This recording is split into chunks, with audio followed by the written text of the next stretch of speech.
The World Health Organization, WHO, has declared a new coronavirus variant and named it Omicron.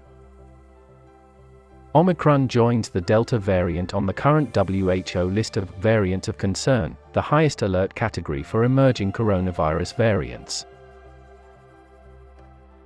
Contrary to scientific predictions, the Omicron variant has emerged from the mid-2020 strain, and not from the Delta variant.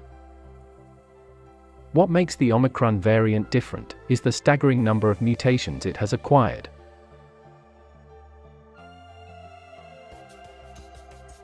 Preliminary genetic analysis shows that it has twice the number of mutations as the Delta variant, the world's most dominant variant so far.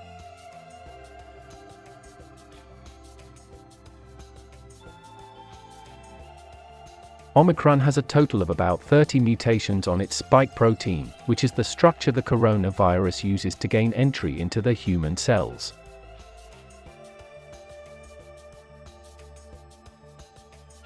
Most of these mutations are found in areas which have previously been linked to increases in immune evasion and viral transmission.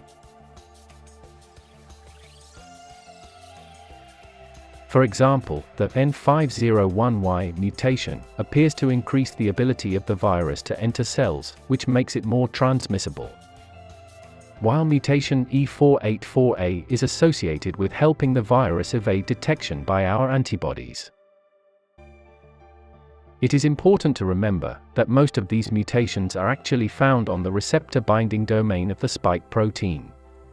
This is the very same place where the antibodies generated by the vaccines attached to.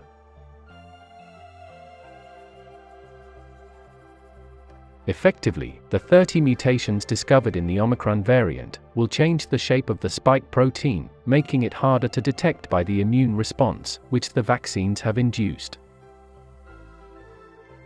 Current vaccines have been designed to target the spike protein from the original Wuhan strain.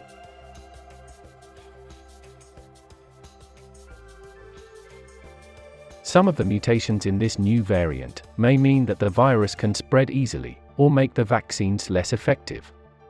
However, jabs still provide protection against other variants of concern, and can be tweaked if needed. It is highly unlikely the vaccines will not have any effects, but there might be a reduction in the protection they provide, caused by mutations in the spike protein. The mutations also mean that the new variant is likely to be more resistant to antibody treatments, which have been shown to save lives.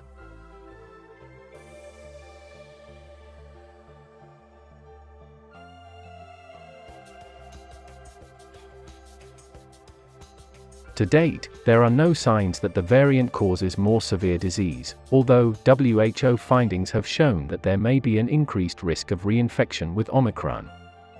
This means people who have previously had COVID-19 could become reinfected more easily with Omicron, as compared to other variants of concern.